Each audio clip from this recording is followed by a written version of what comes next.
খরা মৌসুমেও স্রোতস্বিনী তিস্তার বুক জুড়ে শুধুই বালুচর, আর বর্ষায় ভারতের গজলডোবা ব্যারেজের গেটগুলো খুলে দিলে ভাটিতে বাংলাদেশ অংশে দেখা দেয় বন্যা। মৌসুমে 10,000 কিউসেক পানির প্রয়োজন হলেও পাওয়া যায় 200-রও কম। এই অস্বাভাবিক বন্যা খরায় ক্ষতিগ্রস্ত এই অঞ্চলের কৃষি ও জীববৈচিত্র্য।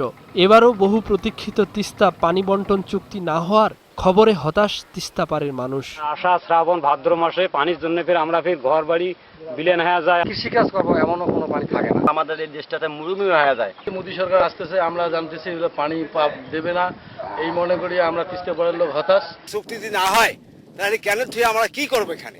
বিষয়টি নিয়ে উদ্বিগ্ন দেশবাসীও। রাজনীতি নয়, এবারের সফরেই দুই দেশের চুক্তি সই করার দাবিতে জাতীয় প্রেস ক্লাবের সামনে মানববন্ধন করেছে বিভিন্ন সংগঠন। আমরা আপনাদের কাছ থেকে ঋণ চাই না, তার আগে পানি চাই। 1966 হেলসিঙ্কি নিয়ম অনুযায়ী উজানের দেশ এবং ভাটির দেশ সমান সমান পানির নিশ্চয়তা পাবে।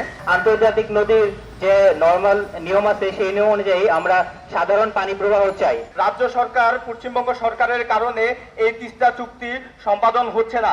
তিস্তা সহ সব আন্তর্জাতিক নদীর পানি পাওয়া বাংলাদেশের ন্যায্য দাবি। তাই দেশের সর্ববৃহৎ সেচ প্রকল্পের অনিশ্চয়তা এখনই দূর করার তাগিদ দিয়েছেন বিশেষজ্ঞরা। এই যাত্রাই সম্ভব, কারণ মনে হতে হবে তিস্তা আজকে নয় কালকে নয় পরশু তাকে করতেই হবে, যত তাড়াতাড়ি করতে পারবে এবং যত তাড়াতাড়ি এবং মমতা ব্যানার্জিকে নিয়ে যদি সে এখনই করতে পারে তাহলে তার স্ট্যাটাস অনেক উপরে চলে আসবে এবং তার আন্তর্জাতিক কাঠামোর মধ্যেও কিন্তু আবার তার প্রয়োজন। এজেন্ডা না থাকলেও যে এজেন্ডা বহির্ভূত আলাপ আলোচনা হয় না, এই বিষয়টা ঠিক না। অনেক সময় অনেক আলোচনা এজেন্ডার মধ্যে না থাকলেও এজেন্ডা বহির্ভূত আলাপ হয়। আমরা আশাবাদী।